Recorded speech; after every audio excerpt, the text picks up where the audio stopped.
وأن استغفروا ربكم ثم توبوا إليه يمتعكم متاعا حسنا إلى أجل مسمى ويؤت كل ذي فضل فضله وإن تولوا فإني أخاف عليكم عذاب يوم كبير۔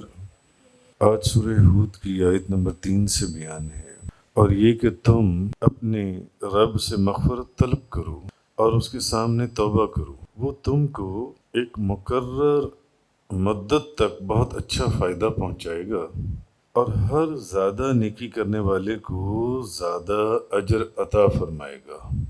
اور اگر تم نے روح گردانی کی تو میں تم پر بہت بڑے دن کے عذاب کا خطرہ محسوس کرتا ہوں۔ الی اللہ مرجعکم وہو علی کل شیء قدیر، تم نے اللہ ہی کی طرف لوٹنا ہے اور وہ ہر چیز پر قادر ہے۔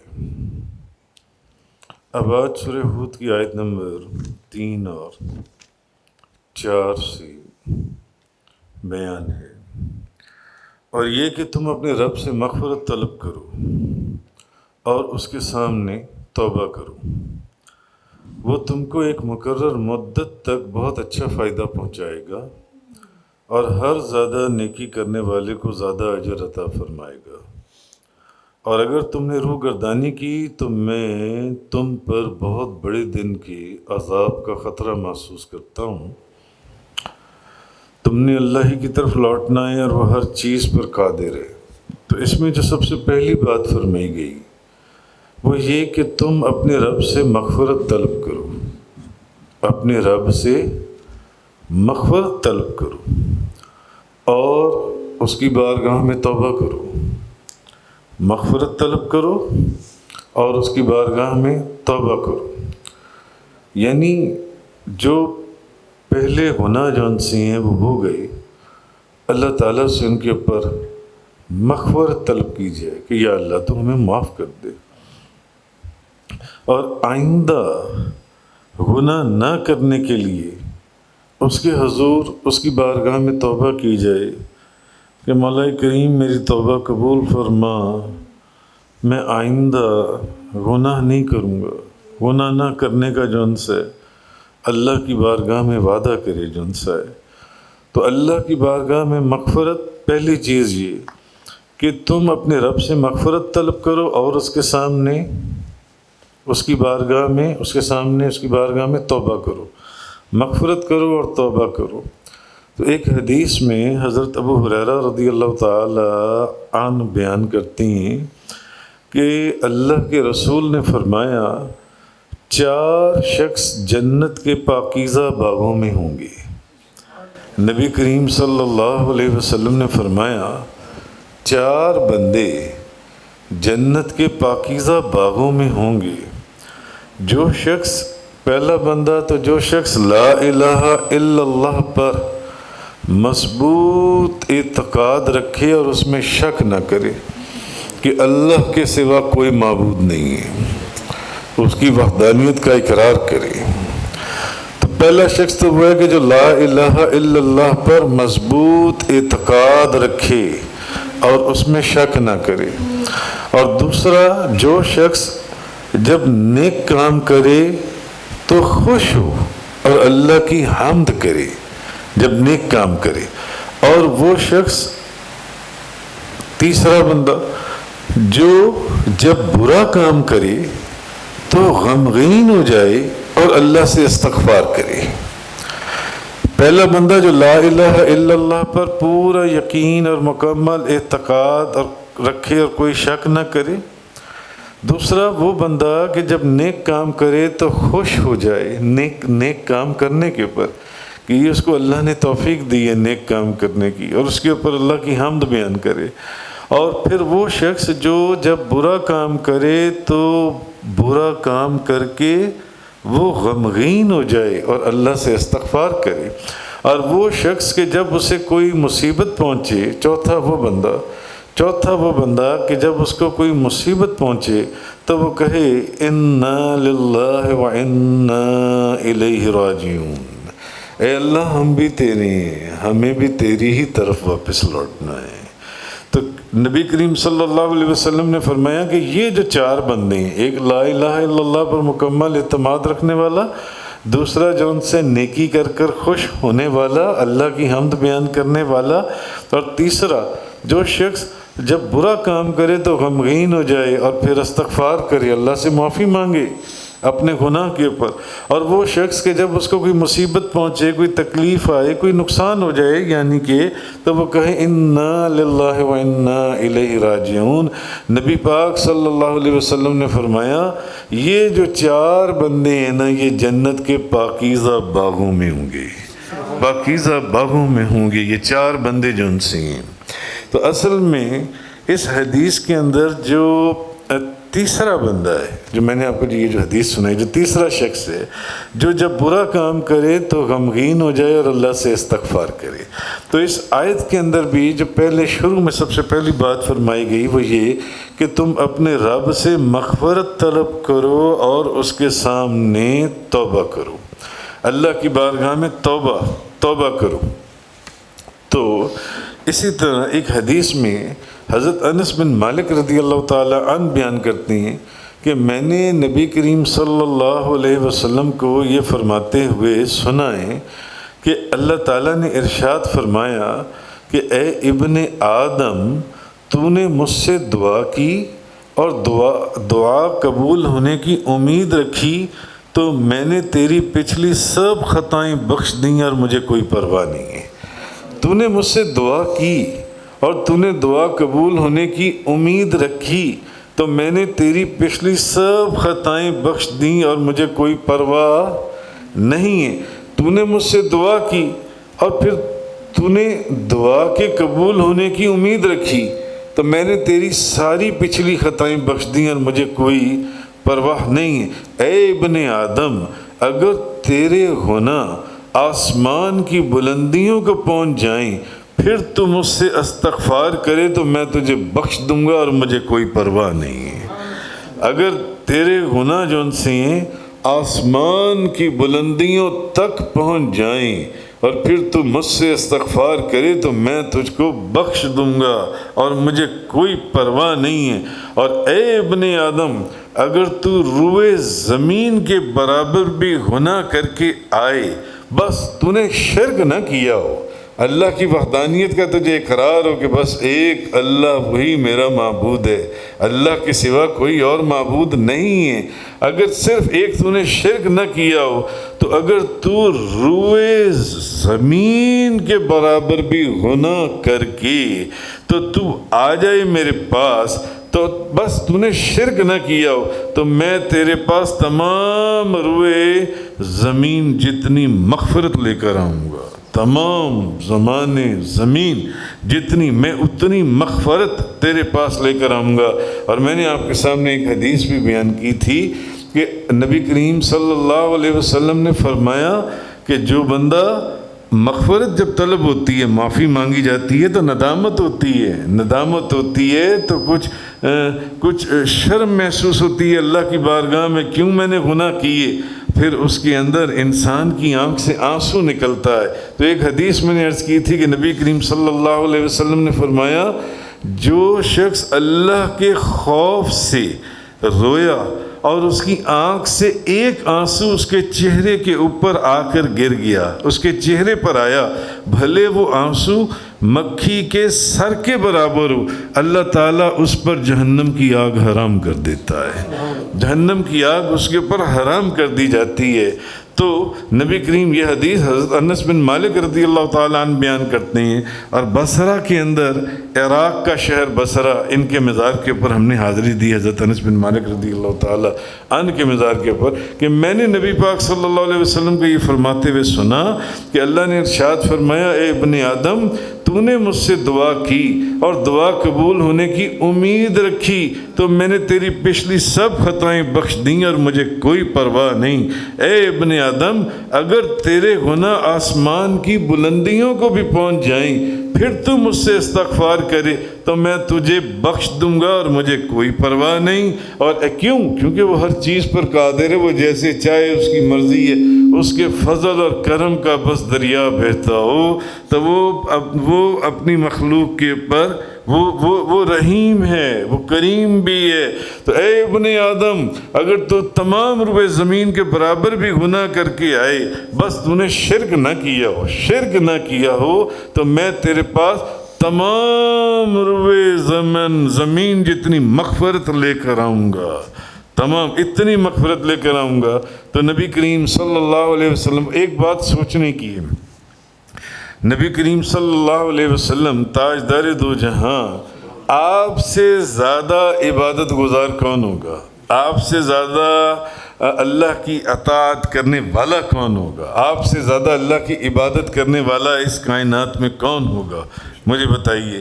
تو آج کوئی بندہ 2 نفل پڑھ لے، 2 دن 5 وقت کی نماز پڑھ لے تو وہ بندہ بن جاتا ہے کہ جیسے شاید مجھے استغفار کی ضرورت ہی نہیں ہے، مجھے توبہ کی ضرورت ہی نہیں ہے، میں تو بڑا نیک آدمی ہوں، میں تو بڑا بخشا ہوا آدمی ہوں، میں تو بڑا جنتی آدمی ہوں۔ نبی کریم تاجدار دو جہاں، آپ سرکار صلی اللہ علیہ وسلم سے بڑھ کر اللہ کی اطاعت کرنے والا اور کون ہوگا؟ آپ سے زیادہ اللہ کی عبادت کرنے والا کون ہوگا؟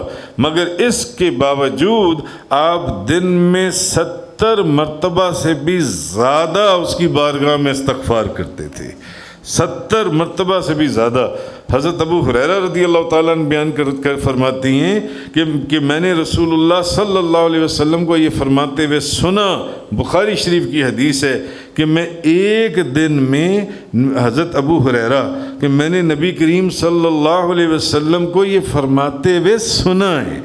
کیا وہ وقت ہوگا جب حضرت ابو ہریرہ حضور کی آواز سن رہے ہوں گے؟ کیا وہ دور ہوگا؟ کیا وہ لمحات ہوں گے؟ کیا وہ نظارہ ہوگا جب صحابی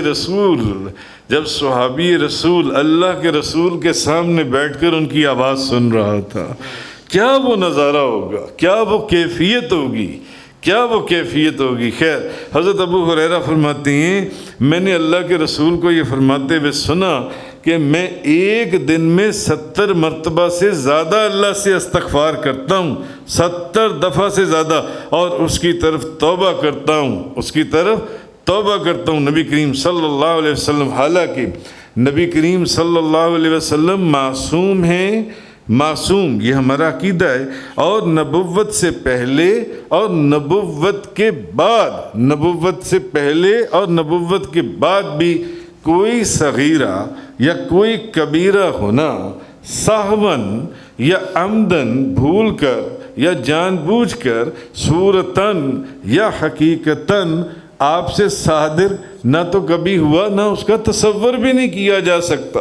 تو پھر تاجدار دو جہاں، شاہ سوار لا مکان، جن کا صدقہ ساری کائنات کی بخشش اور مغفرت ہونی ہے، جن کا صدقہ جہنمیوں نے جن کی شفاعت سے جنت کے اندر جانا ہے، جن کے صدقے اور طفیل اور جن کی برکت سے ہماری مغفرت ہونی ہے، پھر آپ کا استغفار کرنا اور توبہ کرنا وہ کیوں تھا؟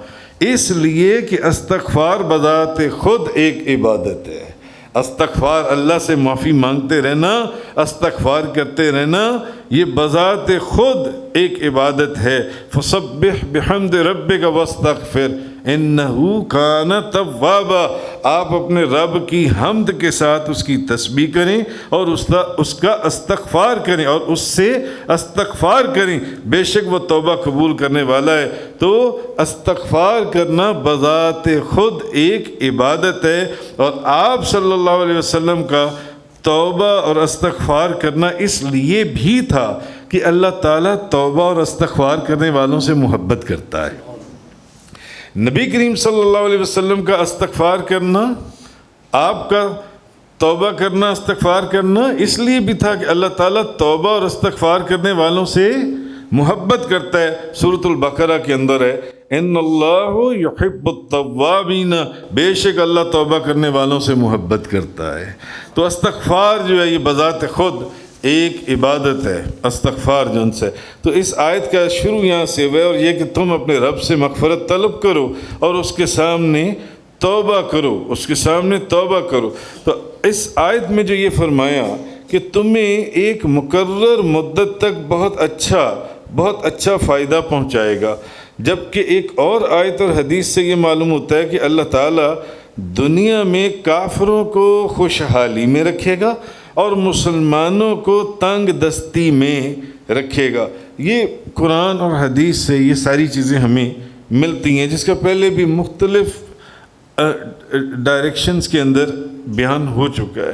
اب جیسے کہ قرآن کریم کے اندر ہے سورۃ الزخرف، اور اگر یہ بات نہ ہوتی کہ سب لوگ کافروں کی ایک جماعت بن جائیں گے تو ہم ضرور رحمان کے ساتھ کفر کرنے والوں کے گھروں کی چھتوں کو اور ان کی سیڑھیوں کو جن پر وہ چڑھتے ہیں چاندی کی بنا دیتے۔ آیت نمبر اس کی 33 اور 35، 33، 34، 35۔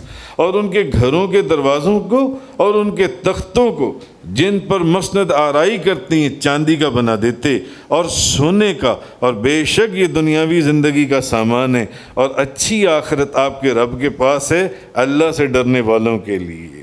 اسی طرح حضرت ابو ہریرہ رضی اللہ تعالیٰ عنہ بیان کرتے ہیں کہ نبی کریم صلی اللہ علیہ وسلم نے فرمایا دنیا مومن کے لیے قید خانہ ہے۔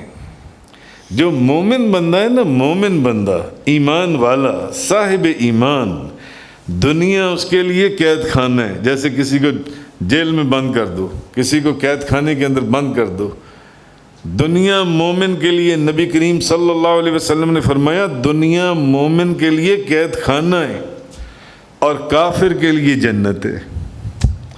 حدیث ہے نبی پاک، ترمذی شریف، مسلم شریف، ابن ماجہ شریف، بے شمار حدیث کی کتاب۔ اور بھی حضرت ابو ہریرہ فرماتے ہیں نبی پاک صلی اللہ علیہ وسلم نے فرمایا دنیا مومن کے لیے قید خانہ ہے اور کافر کے لیے جنت ہے۔ یہ دنیا جس کے اندر آپ رہ رہی ہیں یہ کافر کے لیے جنت ہے اور مومن کے لیے قید خانہ ہے جو ایمان والا ہے۔ حضرت سعد بن ابی وقاص رضی اللہ تعالیٰ عنہ بیان کرتے ہیں کہ نبی پاک صلی اللہ علیہ وسلم نے فرمایا سب سے زیادہ مصیبتیں نبیوں پر آتی ہیں، سب سے زیادہ مصیبتیں نبیوں کے پر آتی ہیں۔ اور اس حدیث کے اندر یہ ہے کہ پھر اس کے بعد علماء کے پر آتی ہیں، اور پھر جو ان کے زیادہ قریب ہوں، پھر جو اس کے بعد پھر جو ان کے زیادہ قریب ہوں۔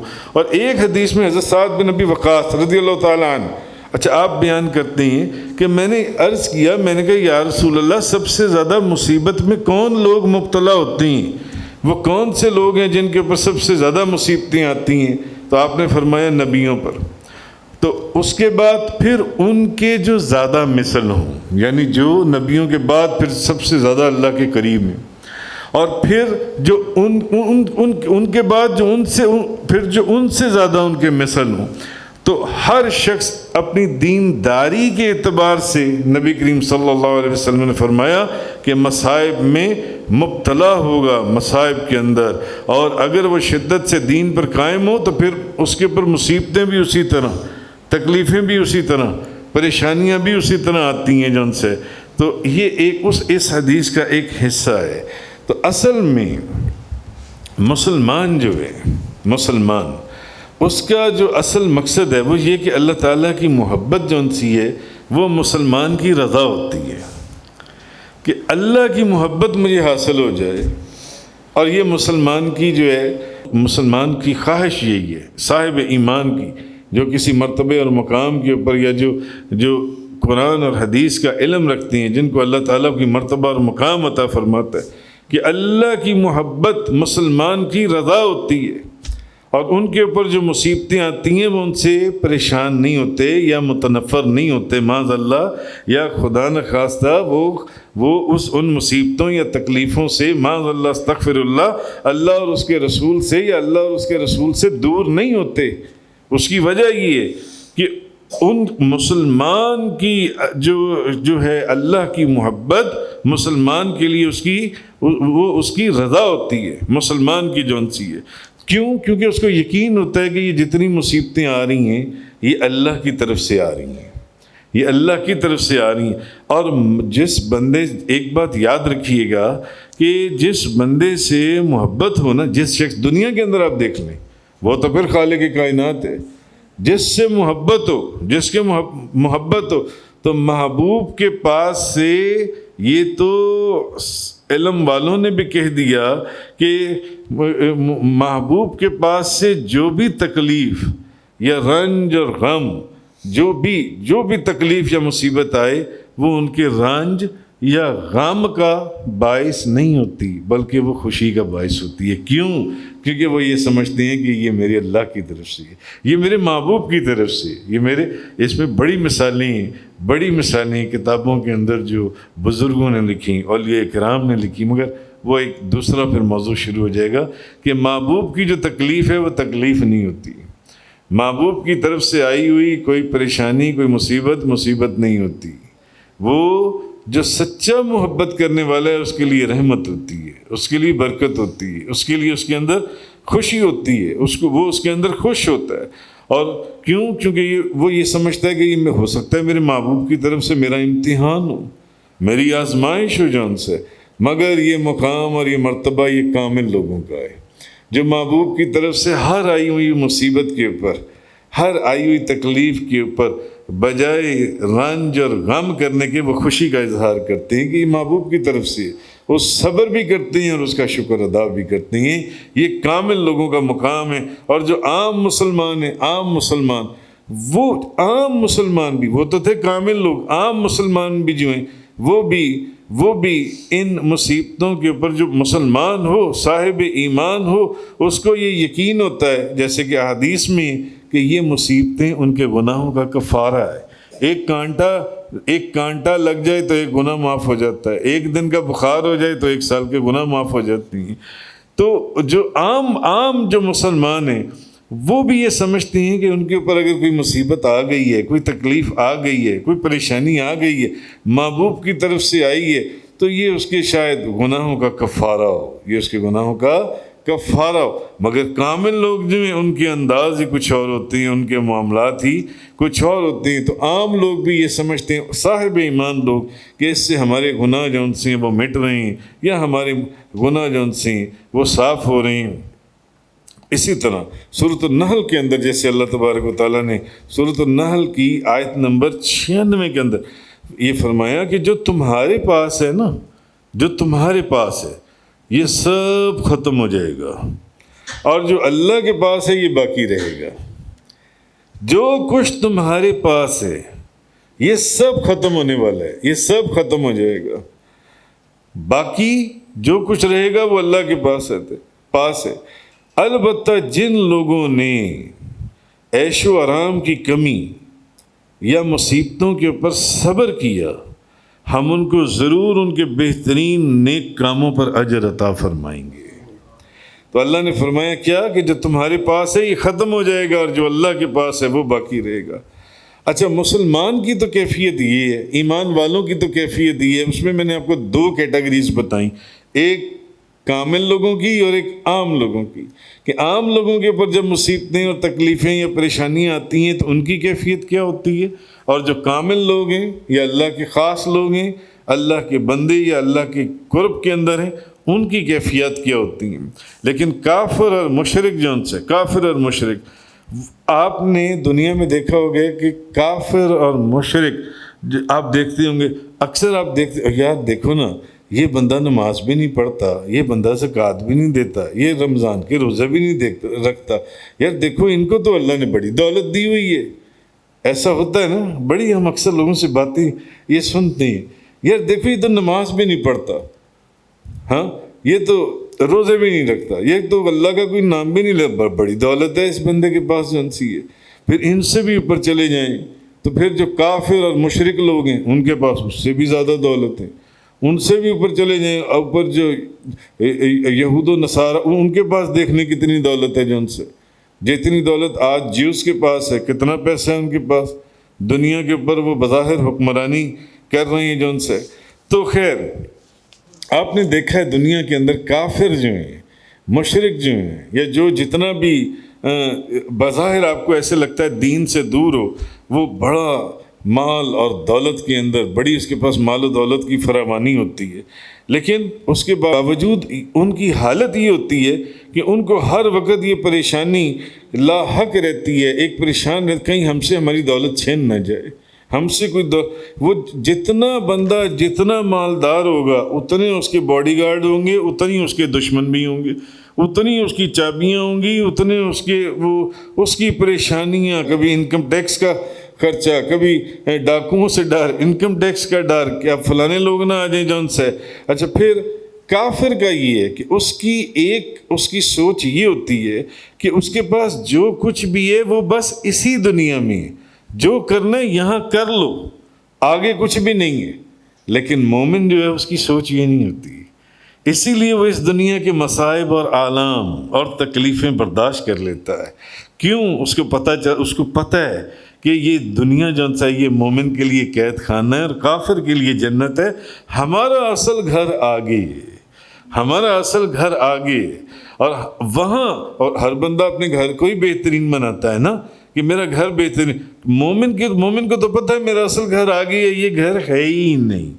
کافر کی کوشش ہوتی ہے کہ اس کو پتہ ہوتا ہے کہ بس یہی گھر ہے اس کا، اس لیے وہ اپنی ساری محنت، اپنی ساری فکر اور اپنی ساری صلاحیتیں اس دنیا کی دولت کے اوپر جن سے وہ خرچ کر دیتا ہے۔ بہرحال اس کی تفصیل بہت ہے، آگے اللہ نے فرمایا اور وہ ہر زیادہ نیکی کرنے والے کو زیادہ فائدہ پہنچائے گا۔ جو جتنی زیادہ نیکیاں کرے گا اس کے فائدے بھی اتنے ہی زیادہ ہوں گے۔ وہ اپنی رحمت کے سمندر بہا دیتا ہے نیکی کرنے والوں کے لیے۔ پھر اللہ تعالیٰ نے فرمایا کہ دنیا میں بھی ایک وقت مقرر تک وہی فائدہ پہنچائے گا، دنیا میں بھی ایک وقت مقرر تک جو آپ کا وقت ہے وہی فائدہ پہنچائے گا، اور آخرت میں بھی زیادہ نیکی کرنے والے کو وہی اجر عطا فرمائے گا۔ دنیا میں بھی فائدہ پہنچانے والا کون ہے؟ وہی اللہ، اور آخرت میں بھی فائدہ پہنچانے والا کون ہے؟ وہی اللہ۔ آخرت میں بھی زیادہ اجر عطا کرنے والا کون ہے؟ وہی اللہ۔ یعنی دنیا اور آخرت میں، بھلے دنیا ہو بھلے آخرت ہو، جو آپ کو وہاں ملنا ہے وہ بھی، اور جو آپ کو یہاں مل رہا ہے وہ بھی، یہ سارا نفع، یہ ساری رحمت، یہ برکت یہ اسی کی عطا کرتا ہے، اللہ ہی کی عطا کرتا ہے۔ مگر جو بندہ صرف ظاہر کو کنسنٹریٹ کرتا ہے کہ نہیں، وہ صرف ظاہر کو دیکھتا ہے، تو وہ کیا کہے گا؟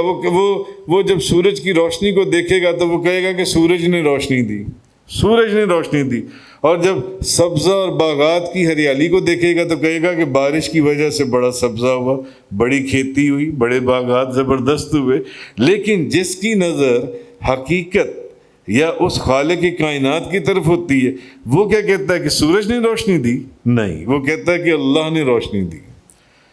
وہ کیا کہتا ہے کہ بارش نے سبزہ اور کھیتی اور باغات کو خوبصورت بنایا اور یہ پھل فروٹ ہوئے؟ نہیں، وہ کہتا ہے یہ اللہ کی عطا کردہ ہے، یہ اللہ نے سبزہ اگایا جن سے۔ تو اس کا ایمان یہ ہوتا ہے کہ ہر چیز کا خالق، ہر چیز بس اللہ ہی کی طرف سے ہے۔ جیسے میں آپ کو سنایا کرتا ہوں، حضرت ذوالنون مصری نے دیکھا کہ بی بی رابعہ بصری آ رہی ہیں بیت المقدس کی طرف سے، تو انہوں نے پوچھا من آئینہ، اے رابعہ بصری کہاں سے آ رہی ہو؟ انہوں نے کہا من اللہ، اللہ کی طرف سے آ رہی ہوں۔ الائینہ، کدھر جا رہی ہو؟ اللہ، اللہ ہی کی طرف جا رہی ہوں، یعنی اللہ کی طرف سے آ رہی ہوں۔ کہنا تو چاہیے تھا کہ میں بیت المقدس کی طرف سے آ رہی ہوں، بازار سے آ رہی ہوں، یا فلاں گھر سے آ رہی ہوں۔ جا کہاں رہی ہوں؟ اپنے گھر جا رہی ہوں، یا فلانے کے گھر جا رہی ہوں، یا کہیں کسی اور جگہ پر جا رہی ہوں۔ کہاں سے آ رہی ہوں؟ اللہ کی طرف سے آ رہی ہوں۔ کہاں سے آئی ہو؟ اللہ ہی کی طرف سے آئی۔ جانا کدھر ہے؟ اللہ ہی کی طرف جانا ہے۔ تو جو بندہ اس خالق کائنات کی طرف توجہ رکھتا ہے، وہ یہ نہیں کہے گا کہ یہ روشنی سورج کی ہے تو اللہ نے یہ روشنی پھیلائی ہے، یہ جو سبزہ، یہ بارش نے نہیں، اللہ نے یہ سبزہ اور یہ پھلوں اور فروٹ اور کھیتیوں کے اندر برکتیں عطا فرمائی ہیں۔ پھر فرمایا تو تم نے اللہ ہی کی طرف لوٹنا ہے اور وہ ہر چیز پر قادر ہے۔ تو اللہ کے سوا ہماری کوئی اور جائے پناہ ہے؟ اللہ ہی ہے جو ہماری جائے پناہ ہے، اور وہ ہر چیز پر قادر ہے۔ ان اللہ علی کل شیء قدیر، وہ ہر چیز پر قادر ہے۔ اس کے فیصلے کو کوئی ٹال سکتا ہے؟ اس کے فیصلے کو کوئی روک سکتا ہے؟ جو کام وہ کرنا چاہے کیا اس کو وہ کام کرنے سے کوئی روک سکتا ہے؟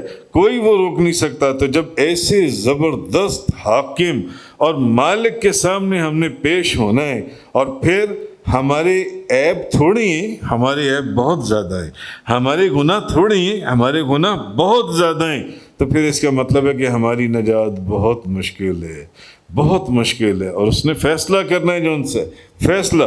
مگر اسی آیت کے اندر پھر یہ بشارت بھی ہے کہ اگر وہ قاہر ہے اور غالب ہے اور حاکم ہے، اور ہم بہت عاجز اور ہمارے اندر بڑے عیب اور بڑے گناہ اور ہم بہت ہی کمزور ہیں اور ہم بہت عاجز ہیں، تو پھر ایک اصول ہے کہ جب قاہر اور غالب حاکم ہو تو پھر جب وہ کسی کمزور یا عاجز کو دیکھتا ہے نا تو اس کو پھر ویسے ہی چھوڑ دیتا ہے، پھر اس کو ویسے ہی چھوڑ دیتا ہے، پھر وہ اس پر رحم فرماتا ہے، اس پر رحم فرماتا ہے اور اس کو ہلاک ہونے سے بچا لیتا ہے۔ تو ہم کمزور ہیں، تو بہرحال شروع کے اندر جو چیز فرمائی گئی اس آیہ کریمہ کے اندر، وَأَنِ اسْتَغْفِرُوا رَبَّكُمْ ثُمَّ تُوبُوا إِلَيْهِ، اور یہ کہ تم اپنے رب سے مغفرت طلب کرو اور اس کے سامنے توبہ کرو، توبہ کہ اللہ کی بارگاہ میں مغفرت اور توبہ کا دروازہ کھلا رہنا چاہیے۔ یا اللہ ہم بڑے عاجز ہیں، ہم بڑے کمزور ہیں، ہمارے اندر بڑے عیب ہیں، ہمارے اندر بڑے گناہ ہیں، یا اللہ تو ہی بخشنے والا ہے، کیونکہ تو قاہر بھی ہے، تو غالب بھی ہے، اور تو ہر چیز کے اوپر قادر بھی ہے۔ تو یا اللہ تم ہماری عاجزی اور ہماری کمزوری کے اوپر رحم فرمانا اور ہمارے گناہوں کو معاف فرمانا۔ ہم تیری بارگاہ کے اندر ہر وقت یہ توبہ کرتے ہیں اور تیری بارگاہ میں یہ معافی کی درخواست کرتے ہیں کہ ہمارے گناہوں کو معاف فرما دے۔ وآخر الدعوانا ان الحمد للہ رب العالمین۔ تفسیر قرآن کا یہ لیکچر انگلش میں سننے کے لیے براہ کرم ڈسکرپشن میں موجود لنک پر کلک کریں۔